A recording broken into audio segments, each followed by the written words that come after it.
The Adventures of Tom Sawyer by Mark Twain. Longman Simplified English Series. Read by Pichitchai Nopagao. Chapter 23. Track the Money. Tom has a fearful dream that night. As he lay next morning recalling the details, he noticed that they seemed curiously far away and unreal. Then it occurred to him that the great adventure itself must be a dream. This uncertain must be swept away. He would have a hurried breakfast and find Huck. Huck was sitting on the edge of a boat and looking very miserable. "Hello, Huck." "Hello, Tom." Silent for a minute. "Tom, if we leave the tools at the death tree, we have got the money." "Oh, aren't we unlucky?" "It's not a dream then." "Dream? I had horrible dreams all night, with that Spanish devil chasing us all through them." "Curse him." "Don't curse him, find him. Track the money." "Tom, we'll never find him, and I'd be frightened to death if I did see him." "Well, so would I, but I'd like to see him and track him to his number 2. "Number 2? Yes, that's it." "I've been thinking about that, but it's a mystery to me." "What do you think it is?" "I don't know. It's too difficult. I say, Huck, perhaps it's the number of a house." "No, Tom, that isn't it." "If it is, it's not in this one horse town. There aren't any numbers here." "Well, that's all. Let me think a minute. I know. It's the number of a room in an inn, I'm sure." "You got it. There are only 2 inns. We can find out quickly. Wait here, Huck, till I come back." Tom was off at once. He did not care to have Huck's company in public place. He was away half an hour. He found out that in the better inn number 2 had long been occupied by a young lawyer, and was still occupied. In the other inn, number 2 was a misery. The innkeeper's young son said that it was kept locked all the time, and that he never saw anybody go into it or come out of it except at night. He had noticed that there was a light in the room the night before, and explained the misery by suggesting that it was haunted. "That's what I found out, Huck. I think that's the very number 2 we're after." "I think it is, Tom. Now, what are you going to do?" "Let me think." Tom thought for a long time. Then he said, "I'll tell you. The back door of the number 2 isn't in the little lane behind the range.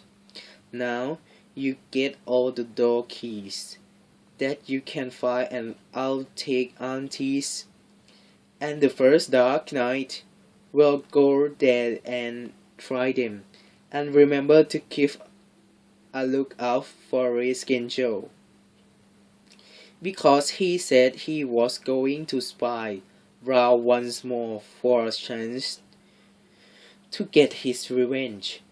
If you see him, just follow him. If he doesn't go to that number 2, that isn't the place. Good heavens, I don't want to follow him by myself. Why, it will be night.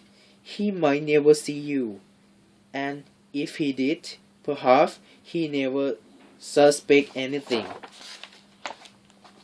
Well, if it's really dark, I'll follow him. Well, I don't know.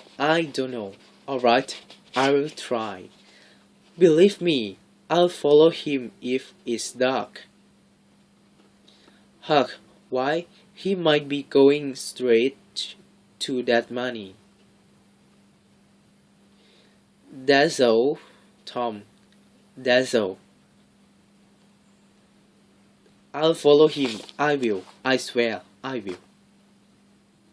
Now, that's the way to talk. Don't you ever waken, Huck, and I won't. So that night, Tom and Huck went about the neighborhood of the inch until after night.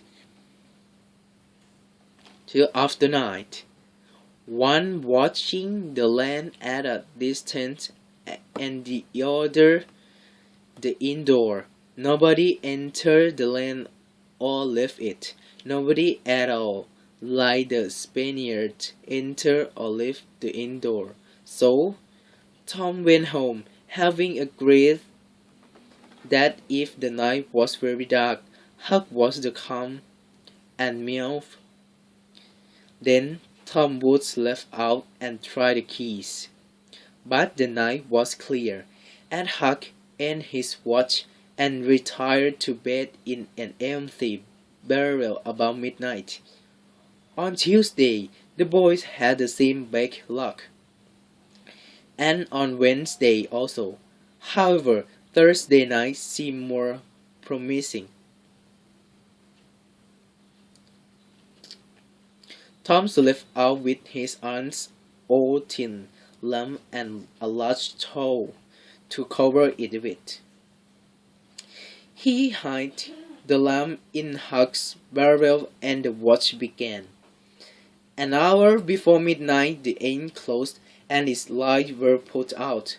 No Spaniard had been seen. Nobody had entered or left the land. Everything was very favorable. All was its darkness, and the perfect stillness was interrupted only by occasional mutterings of distant thunder. Tom got his lamp, lit it in the barrel, and wrapped it closely in the tow. And the two adventurers crept in the gloom towards the inn. Huck stood on guard, and Tom felt his way into the land. Huck was full of anxiety as he went. Suddenly, there was a flash of light, and Tom came flying past him. "Run for your life!" he gasped. "Run for your life!" He need not have repeated. One was enough. Huck was traveling 30 or 40 miles an hour before a repetition was out of Tom's mouth. The boys did not stop till they reached a desert tree at the lower end of the village. Just as they got inside, the rain poured out. As soon as Tom got his breath, he said, "Huck, it was awful. I tried to off the keys just as softly and as I could, but they wouldn't turn in the lock. Well, without noticing, what I was doing, I told Hook off the door handle, and the door came open. It was locked. I caved in and shook off the towel. And then, go on. What happened, Tom? Hook, I almost stepped on Redskin Joe's hand. No, yes. He was lying there, fast asleep on the floor, with his arms spread out. Good heavens! What did you do? Did you wake up? No, he never moved. Drunk, I think. I just snatched up that towel and ran. I never have thought of the towel. Well, I would. My aunt would skin me alive if I lost it. I said, Tom, did you see that box? Huck, I didn't wait to look around. I didn't see the box. I didn't see the cross. I didn't see anything except a bottle and a thin cup on the floor beside Redskin Joe. Yes, and I saw 2 barrels and many more bottles in the room. Don't you see? Don't. What's wrong with that haunted rooms? What? Why? It's haunted with drinks? They pretend they don't sell drink there. Who would have thought such a thing? But I said, Tom, now is a good time to get that box. If Redskin Joe drunk, it is it. You try it. Huck shivers. Well, no, I don't think I will, and I think not. Huck, only 1 bottle beside Redskin Joe isn't enough. If there were 3, I'll do it.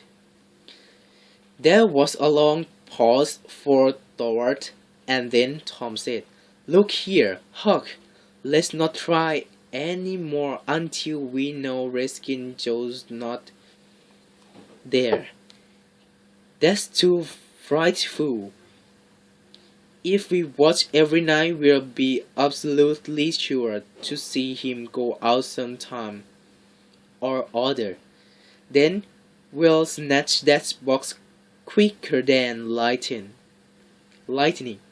All right, I'll watch the whole night, and I do it every night too. If you'll do the other part of the job, I will. All you got to do is to come round to the house and meow. And if I'm asleep, throw some stones up at the window, and that will bring me out. Now, Huck, the storm's over, and I'll go home. It's be the light in a couple of hours. If I don't want you in the daytime, Huck, I will let you sleep. I won't come round and worry you. If you see that something's happening in the night, just come round and meow.